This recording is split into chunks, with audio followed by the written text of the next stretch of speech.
Hey everybody, welcome back to my channel.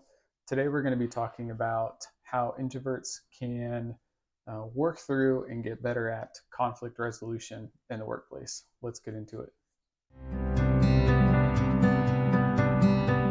Really quick, before we get into the video, I just want to thank my very first subscriber to my channel, and those of you that are returning to watching my videos every week. I greatly appreciate it.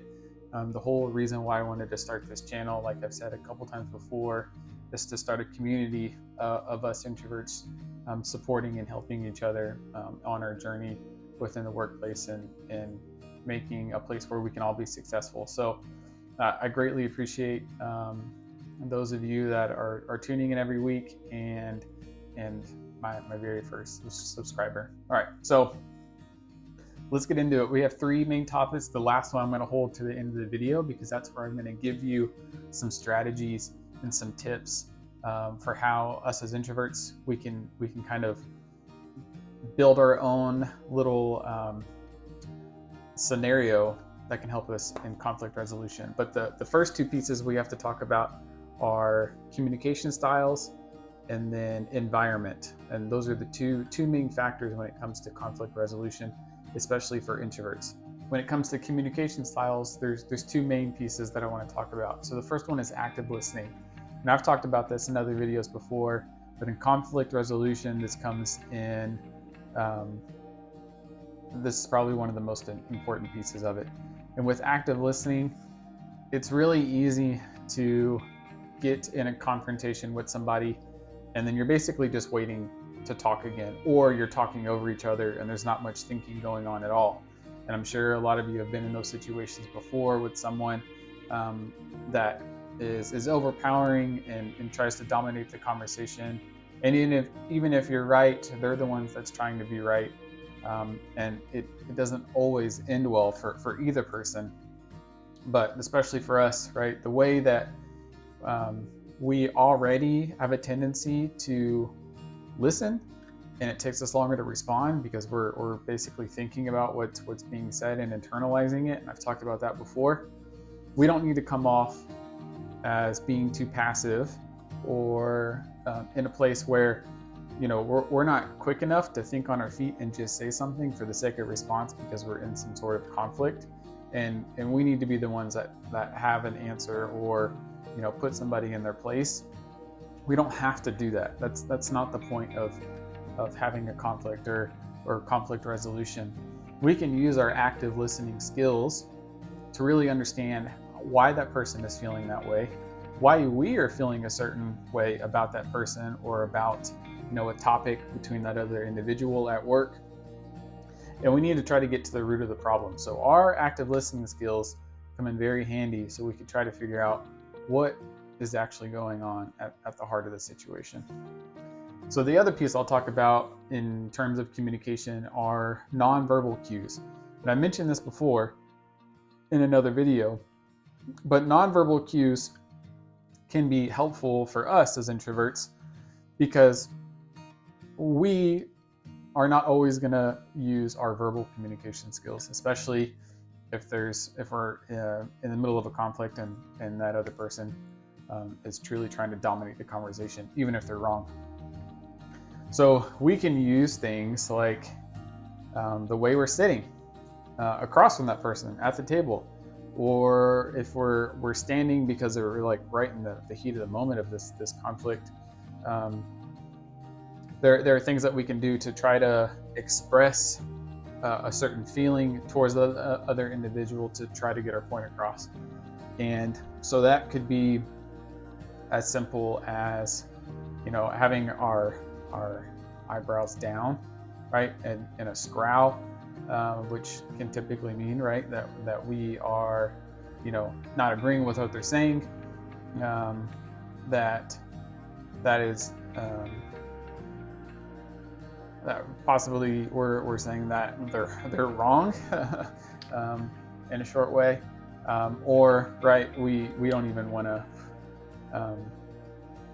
don't even care to have a response. If we reverse our eyebrows and open them up, right? That means that we can be receptive, right? That means that we're open to hearing what they have to say, and it could be surprising, it could be new information for us. The thing that we can do is with our arms and our shoulders, right? So, of course, crossing our arms is a defensive pose. Many of us know that, and and this can mean that you're shut off and you don't want to receive information, which doesn't always help, communicate that to the person that you're having a conflict with. And if you can put your arms down or on the table and have like a more of a neutral stance where your shoulders are spread apart, you're sitting up straight, letting that other person know that, right, you're here, you're an active participant in whatever conflict resolution that you're currently going through, and you're not putting off a defensive mode or a passive mode that allows that other person to take advantage of the situation. So having a presence, but having a powerful presence and a quiet presence can be can really help you get your point across to the other person that could be on the other side of this conflict, or the person that started the conflict in the first place. So the second piece is an environment. We talked about this before in different situations, but when it comes to conflict resolution for introverts, it's really about the environment and where things take place. And typically, because of our small group size, our one-on-one size, and having workplaces that are conducive to introverts succeeding, this also comes into play with conflict resolution. So that either means being in a quiet place, that could be at work, it could be a conference room, it could be outside of the building, if you choose to have like a standing discussion or a walking discussion with another individual to try to resolve your conflict.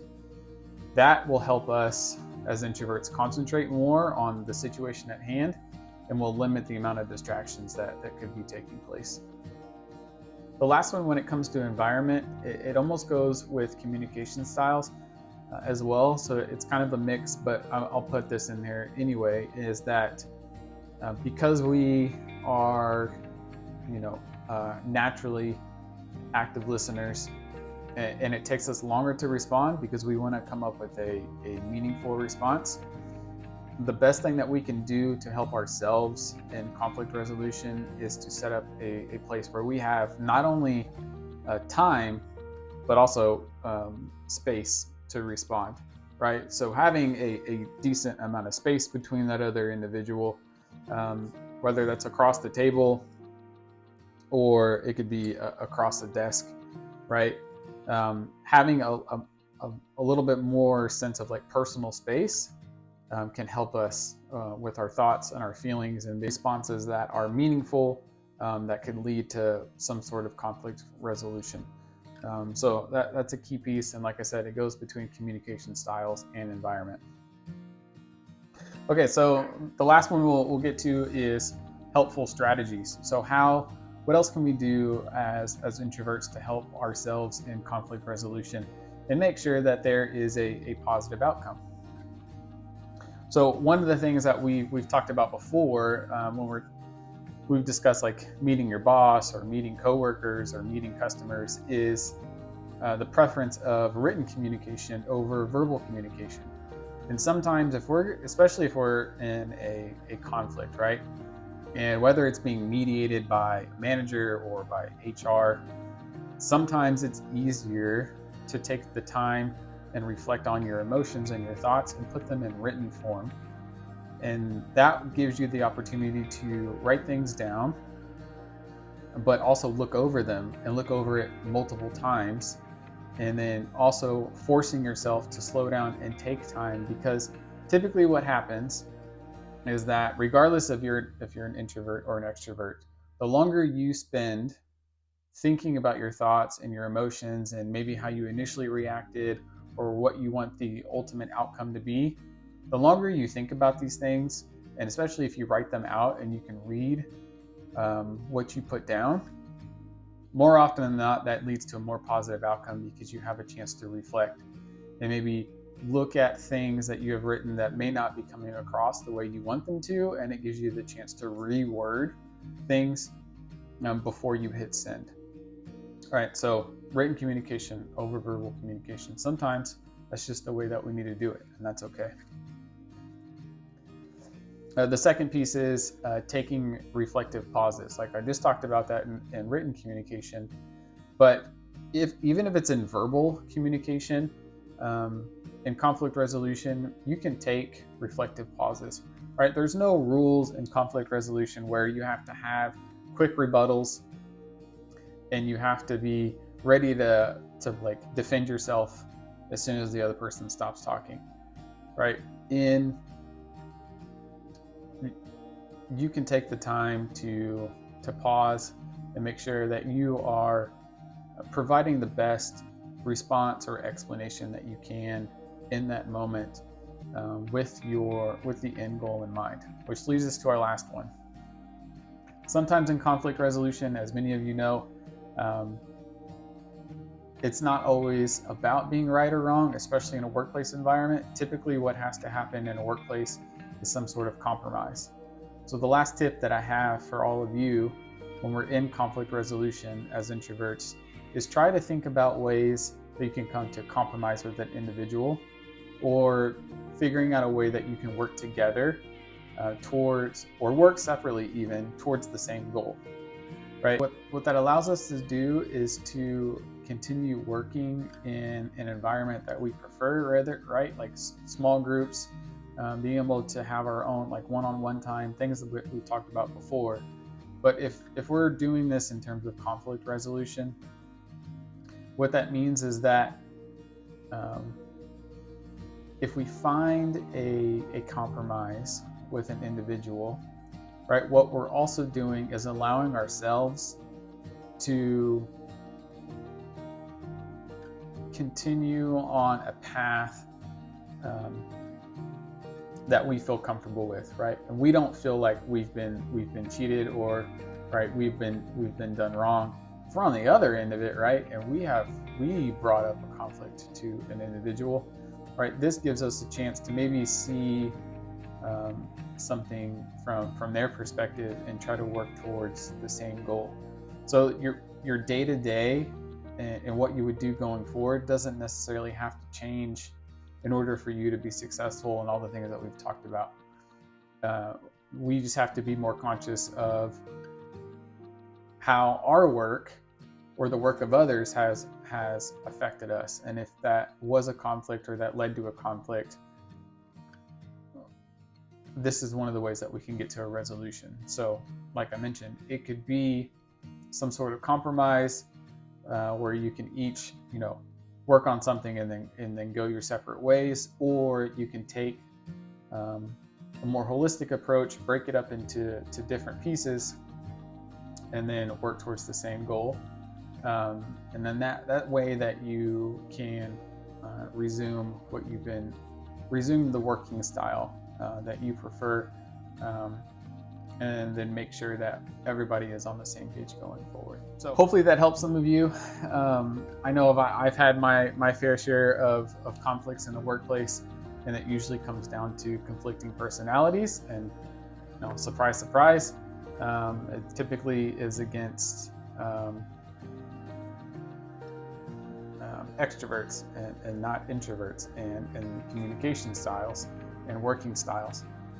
So sometimes it takes a combination of all of the things that I discussed today, and sometimes it takes like a mediator and someone to step in and be like an impartial or a neutral third party to ask questions, and then that gives you the chance to answer the neutral party rather than trying to answer the conflict that you answer to the person that you have a conflict with. So there's many different ways that you can go about it, but I want this video to be helpful to someone that could be in a workplace conflict right now.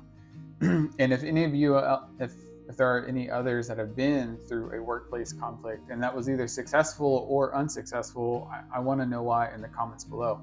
and that way we can all see them and then hopefully help each other, and then maybe it could help prepare someone else that's going through this, or help prepare someone in the future. So please don't forget to like and subscribe to my channel, and I will see you in the next one.